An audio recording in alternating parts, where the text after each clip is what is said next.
दोस्तों, आज विश्व की दो सबसे खतरनाक टीमें भारत और साउथ अफ्रीका के बीच इस दौरे का 5वां और अंतिम T20 इंटरनेशनल मुकाबला अहमदाबाद के ऐतिहासिक नरेंद्र मोदी स्टेडियम में खेला गया, जो किसी महायुद्ध से कम नहीं था, क्योंकि चौथा मुकाबला रद्द होने के बाद सीरीज का फैसला इसी आखिरी मैच पर टिका था। इस निर्णायक मुकाबले में टॉस का सिक्का उछला और दक्षिण अफ्रीका के कप्तान एडन मार्करम ने टॉस जीतकर पहले बल्लेबाजी करने का साहसिक फैसला किया, ताकि बोर्ड पर एक विशाल स्कोर टांगकर भारतीय बल्लेबाजों पर दबाव बनाया जा सके। दक्षिण अफ्रीका की पारी की शुरुआत करने के लिए जब क्विंटन डी कॉक और रीजा हेंड्रिक्स की अनुभवी जोड़ी अहमदाबाद के भव्य और खचाखच भरे नरेंद्र मोदी स्टेडियम की पिच पर उतरी, तो उनके इरादे बिल्कुल साफ थे कि आज सीरीज बचाने के लिए हर हाल में एक विशाल और पहाड़ जैसा स्कोर बोर्ड पर टांगना है और भारतीय गेंदबाजों की मनोवैज्ञानिक बढ़त को पूरी तरह खत्म करना है।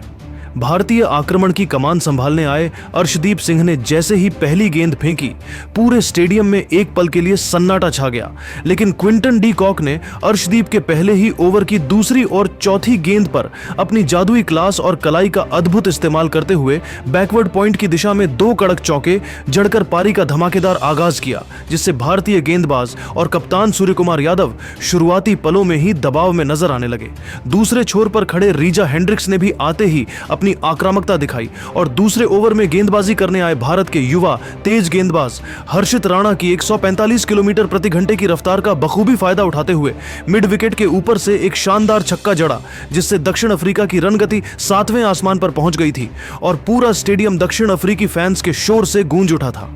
लेकिन हेंड्रिक्स अपनी इस पारी को ज्यादा लंबी नहीं खींच सके, क्योंकि तीसरे ओवर में वापसी करते हुए अर्शदीप सिंह ने अपनी एक सटीक तीखी इनस्विंगर और गति में मिश्रण करते हुए उन्हें पूरी तरह बीट किया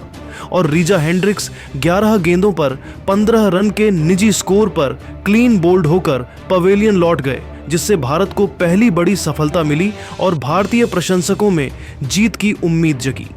हेंड्रिक्स के जल्दी आउट होने के बाद दक्षिण अफ्रीका की पारी को संभालने की जिम्मेदारी कप्तान एडन मार्करम के कंधों पर थी, जिन्होंने अनुभवी और पूरी तरह से सेट हो चुके क्विंटन डी कॉक के साथ मिलकर पारी को न केवल बखूबी आगे बढ़ाया, बल्कि भारतीय गेंदबाजों के शुरुआती उत्साह को भी ठंडा कर दिया। मार्करम ने मैदान के चारों ओर बड़े ही धैर्य और सूझबूझ के साथ बल्लेबाजी की और सिंगल डबल लेकर लगातार स्ट्राइक रोटेट की, जिससे भारतीय फील्डर्स पर दबाव बढ़ने लगा। और जैसे ही भारतीय गेंदबाजों ने कोई भी खराब या डीली गेंद फेंकी, मार्करम ने उसे बाउंड्री के दर्शन कराने में कोई कोताही नहीं बरती। इन दोनों के बीच दूसरे विकेट के लिए हुई इस महत्वपूर्ण साझेदारी ने दक्षिण अफ्रीका को मैच में वापस ला दिया और पावर प्ले के शुरुआती 6 ओवरों की समाप्ति तक दक्षिण अफ्रीका का स्कोर 1 विकेट के नुकसान पर 58 रन तक पहुंच गया, जो अहमदाबाद जैसे बड़े मैदान पर एक बेहद ठोस और आक्रामक शुरुआत मानी जा रही थी। दूसरी ओर क्विंटन डी कॉक आज अपने पुराने और रौद्र रूप में नजर आ रहे थे और उनकी बल्लेबाजी देखकर ऐसा लग रहा था कि वह आज भारतीय टीम से सीरीज हारने का बदला लेने के इरादे से मैदान पर उतरे हैं। डी कॉक ने पावर प्ले खत्म होने के बाद भी अपनी आक्रामकता कम नहीं की और जब कप्तान सूर्यकुमार यादव ने स्पिन का जादू चलाने के लिए वरुण चक्रवर्ती को 8वें ओवर में गेंद थमाई, तो डी कॉक ने उनके खिलाफ मोर्चा खोल दिया। उन्होंने वरुण की रहस्यमयी फिरकी को बखूबी पढ़ा और अपने पैरों का बेहतरीन इस्तेमाल करते हुए क्रीज से बाहर निकलकर लगातार 2 गेंदों पर 2 गगनचुंबी छक्के जड़कर पूरे स्टेडियम को सन्न कर दिया। इसी आतिशी बल्लेबाजी की बदौलत उन्होंने मात्र 28 गेंदों पर अपना एक धमाकेदार अर्धशतक पूरा किया और उस समय भारतीय कप्तान सूर्यकुमार यादव और गेंदबाजों के चेहरे पर चिंता की लकीरें साफ देखी जा सकती थीं, क्योंकि डी कॉक अकेले ही मैच को भारत की पकड़ से बहुत दूर ले जा रहे थे। क्विंटन डी कॉक अपनी बल्लेबाजी के दौरान बेहद खतरनाक और अविश्वसनीय लय में दिख रहे थे और उन्होंने मैदान का ऐसा कोई कोना नहीं छोड़ा जहां उन्होंने शॉट न लगाया हो। उन्होंने अपनी इस मैराथन पारी के दौरान 52 गेंदों का सामना करते हुए 84 रनों की एक तूफानी और यादगार पारी खेली, जिसमें उनकी पारी के दौरान 7 शानदार और कड़क चौके और 5 गगनचुंबी छक्के शामिल थे, जो सीधे दर्शकों के बीच जाकर गिर रहे थे। दक्षिण अफ्रीका का स्कोर 150 के करीब पहुंच रहा था और भारतीय टीम को एक विकेट की सख्त जरूरत थी और अंततः यह सफलता 14वें ओवर में वरुण चक्रवर्ती ने दिलाई। वरुण ने अपनी एक तीखी और तेज गुगली के मायाजाल में डी कॉक को फंसाया और डी कॉक एक और बड़ा हवाई शॉट खेलने के लालच में गेंद को सही से टाइम नहीं कर पाए और बाउंड्री लाइन पर मुस्तैद खड़े हार्दिक पांड्या ने पीछे की ओर दौड़ते हुए एक आसान सा कैच लपक लिया। डी कॉक के आउट होते ही 147 के कुल स्कोर पर दक्षिण अफ्रीका को दूसरा और सबसे बड़ा झटका लगा, जिससे भारतीय फैंस ने राहत की सांस ली और स्टेडियम में एक बार फिर शोर का सैलाब उमड़ पड़ा। डी कॉक के आउट होने के बाद युवा सनसनी ट्रिस्टन स्टब्स ने मोर्चा संभाला और मैदान पर आते ही उन्होंने भारतीय स्पिनरों पर ऐसा विनाशकारी धावा बोला कि दक्षिण अफ्रीकी रन रेट 11 के पार पहुंच गया और भारतीय गेंदबाज असहाय नजर आने लगे।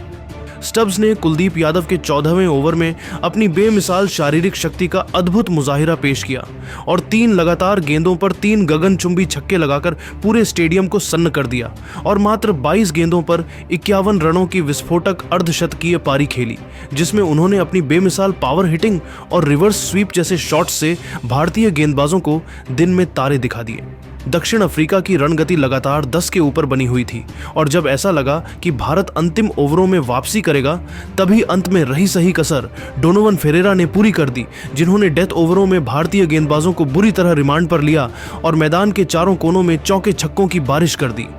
फेरेरा ने खासकर 19वें ओवर में हर्षित राणा की गेंदों पर अपनी पूरी ताकत झोंक दी और 2 छक्के और 1 चौका बटोरते हुए मात्र 12 गेंदों पर 29 रनों की एक छोटी लेकिन बेहद प्रभावकारी कैमियो पारी खेली, जिसने स्कोर को 200 के पार पहुंचा दिया और भारतीय रणनीति को पूरी तरह ध्वस्त कर दिया। पारी के आखिरी ओवर में मार्को यानसेन ने भी अर्शदीप की गेंद पर अपनी लंबी बाहों का फायदा उठाते हुए एक उपयोगी चौका और अंतिम गेंद पर 2 रन लेकर अपना महत्वपूर्ण योगदान दिया और इसी जबरदस्त सामूहिक बल्लेबाजी के दम पर दक्षिण अफ्रीका ने निर्धारित 20 ओवरों में 5 विकेट के नुकसान पर 218 रनों का एक हिमालय जैसा विशाल स्कोर खड़ा किया, जिसने भारतीय गेंदबाजों को पूरी तरह से बैकफुट पर धकेल दिया और भारतीय बल्लेबाजों के सामने सीरीज जीतने के लिए 219 रनों की एक बहुत बड़ी और पहाड़ जैसी चुनौती पेश कर दी, जो नरेंद्र मोदी स्टेडियम के इतिहास में एक कठिन लक्ष्य माना जा रहा था। अब दक्षिण अफ्रीका द्वारा दिए गए 218 रनों के जवाब में भारत के सामने सीरीज जीतने के लिए 219 रनों का हिमालय जैसा पहाड़ जैसा लक्ष्य था और अहमदाबाद की उस सर्द और ठंडी शाम में जब भारत की ओर से पारी की शुरुआत करने के लिए विस्फोटक अभिषेक शर्मा और भरोसेमंद संजू सैमसन की सलामी जोड़ी मैदान पर उतरी, तो पूरे नरेंद्र मोदी स्टेडियम का माहौल देखने लायक था, क्योंकि 1.25 लाख दर्शकों की दहाड़ आसमान चीर रही थी और हर कोई बस एक ही उम्मीद लगाए बैठा था कि आज भारतीय टीम इतिहास रचेगी। इन दोनों ही सलामी बल्लेबाजों ने क्रीज पर कदम रखते ही अपने इरादे साफ कर दिए और दक्षिण अफ्रीकी गेंदबाजों पर ऐसा टहलका मचाया कि प्रोटियाज खेमे में खलबली मच गई और कप्तान एडन मार्करम को समझ नहीं आ रहा था कि इस सुनामी को कैसे रोका जाए। अभिषेक शर्मा ने लुंगी एनगिडी के पहले ही ओवर की दूसरी गेंद पर एक्स्ट्रा कवर के ऊपर से एक दर्शनीय और गगनचुंबी छक्का जड़कर पारी का धमाकेदार आगाज किया और संजू सैमसन ने भी अपनी जादुई क्लास और कलाई का बेहतरीन इस्तेमाल करते हुए मार्को यानसेन की आग उगलती गेंदों पर लगातार 2 कलात्मक चौके बटोरकर यह जता दिया कि आज भारतीय बल्लेबाज किसी भी दबाव में नहीं आने वाले हैं और वे इस लक्ष्य को बौना साबित करने के लिए पूरी तरह तैयार हैं। इन दोनों के बीच जबरदस्त तालमेल और रनिंग बिटवीन द विकेट्स देखने को मिली और उन्होंने मैदान के हर कोने में प्रोटियाज गेंदबाजों की धज्जियां उड़ाना शुरू किया, जिसके परिणाम स्वरूप भारत ने पावर प्ले के शुरुआती 6 ओवरों में बिना किसी नुकसान के 75 रन ठोक दिए, जिसने स्टेडियम में मौजूद हर एक दर्शक को झूमने और पागलपन की हद तक इंडिया इंडिया चिल्लाने पर मजबूर कर दिया।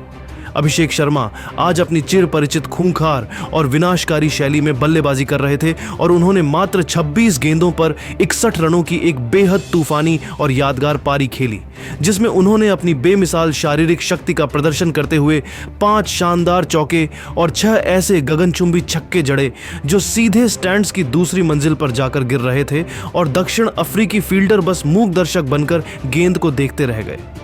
दूसरी तरफ संजू सैमसन ने भी अपनी कलात्मक बल्लेबाजी और बेजोड़ टाइमिंग से दर्शकों का दिल जीत लिया और मात्र 31 गेंदों पर 53 रनों की एक शानदार अर्धशतकीय पारी खेली, जिसमें उनकी पारी में 4 लाजवाब चौके और 3 गगनचुंबी छक्के शामिल थे और इन दोनों के बीच मात्र 62 गेंदों पर 114 रनों की एक विशाल और अटूट ओपनिंग पार्टनरशिप हुई, जिसने दक्षिण अफ्रीका को पूरी तरह से बैकफुट पर धकेल दिया था और ऐसा लग रहा था कि मैच भारत की मुट्ठी में आ चुका है।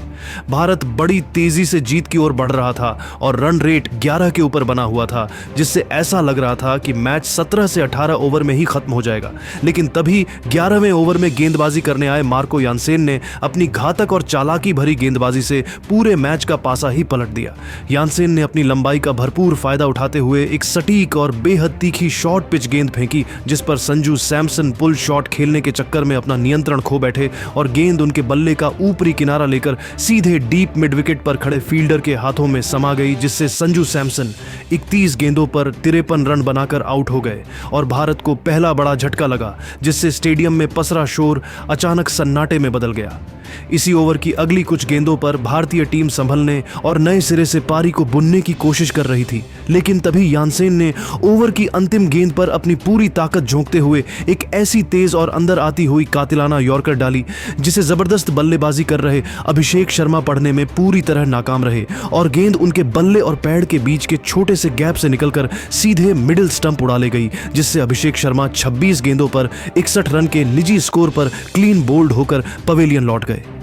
मात्र एक ओवर के अंतराल में भारत ने अपने दोनों सेट और अर्धशतक जमा चुके बल्लेबाजों को खो दिया था, जिससे भारतीय टीम अचानक से गहरे दबाव में आ गई और पूरे स्टेडियम में एक पल के लिए ऐसा सन्नाटा छा गया जैसे किसी ने आवाज ही छीन ली हो, क्योंकि अब नए बल्लेबाजों के लिए इस रन रेट को बरकरार रखना और मैच को फिनिश करना एक बहुत बड़ी और कठिन चुनौती बन चुकी थी, जिसने इस मुकाबले को फिर से रोमांच के चरम पर पहुंचा दिया। जब मार्को यानसेन ने एक ही ओवर में अभिषेक शर्मा और संजू सैमसन जैसे 2 सेट बल्लेबाजों को आउट कर भारतीय खेमे में खलबली मचा दी थी, तब अहमदाबाद के मैदान पर सन्नाटा छा गया था। लेकिन इसके बाद कप्तान सूर्य कुमार यादव और युवा सनसनी तिलक वर्मा ने मोर्चा संभाला और मैदान के चारों ओर शॉट्स की बौछार कर रनों की गति को एक पल के लिए भी कम नहीं होने दिया और इन दोनों के बीच मात्र 35 गेंदों पर 70 रनों की एक अत्यंत महत्वपूर्ण और मैच बदलने वाली साझेदारी हुई, जिसने दक्षिण अफ्रीकी कप्तान एडन मार्करम के माथे पर पसीना ला दिया। सूर्य कुमार यादव आज अपनी उसी पुरानी और खूंखार लय में नजर आ रहे थे, जिसके लिए उन्हें पूरी दुनिया में मिस्टर 360 कहा जाता है और उन्होंने दक्षिण अफ्रीका के गेंदबाजों को निशाना बनाते हुए मात्र 17 गेंदों पर 38 रनों की एक बेहद तेज तर्रार पारी खेली, जिसमें उन्होंने 3 कलात्मक चौके और 3 अपने सिग्नेचर सुपला छक्के जड़े, जिन्हें देखकर स्टेडियम में मौजूद 1.25 लाख दर्शक झूमने लगे। लेकिन जब सूर्या और भी ज्यादा खतरनाक होकर मैच को जल्दी खत्म करने की ओर बढ़ रहे थे, तभी अनुभवी लुंगी एनगिडी ने अपनी चालाकी का परिचय दिया और एक बहुत ही धीमी गति की ऑफ कटर गेंद फेंकी, जिस पर सूर्या जल्दी बल्ला चला बैठे और गेंद बाउंड्री पर खड़े फील्डर के हाथों में समा गई, जिससे सूर्या 17 गेंदों पर 38 रन बनाकर आउट हो गए और इस खतरनाक होती साझेदारी का अंत हो गया।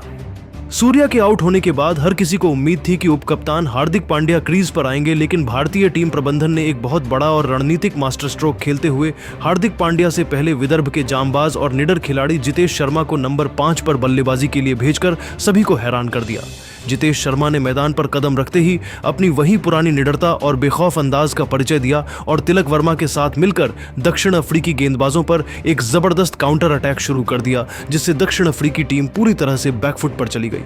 एक छोर पर तिलक वर्मा ने चट्टान की तरह अपनी जगह मजबूती से थामे रखी और 42 गेंदों पर नाबाद 58 रनों की एक संयमित और मैच जिताऊ पारी खेली, जिसमें उन्होंने 5 शानदार चौके और 2 गगनचुंबी छक्के लगाए और रनों के दबाव को कभी भी टीम इंडिया पर हावी नहीं होने दिया। जबकि दूसरे छोर से जितेश शर्मा ने मात्र 15 गेंदों पर नाबाद 32 रनों की एक ऐसी विस्फोटक और आतिशी पारी खेली, जिसने दक्षिण अफ्रीकी टीम की जीत की बची खुची उम्मीदों को भी चकनाचूर कर दिया और मैच का रुख पूरी तरह से भारत की ओर मोड़ दिया। जितेश शर्मा ने अपनी इस छोटी मगर प्रभावकारी पारी के दौरान 19वें ओवर में दुनिया के सबसे तेज गेंदबाजों में शुमार एनरिक नॉर्किया की एक 150 किलोमीटर प्रति घंटा की रफ्तार से गेंद फेंकी। प्रति घंटे की रफ्तार वाली गेंदों पर 2 लगातार गगनचुंबी छक्के जड़कर जीत की औपचारिकता को लगभग पूरी तरह से खत्म कर दिया और पूरे स्टेडियम में इंडिया इंडिया के नारों की गूंज पैदा कर दी।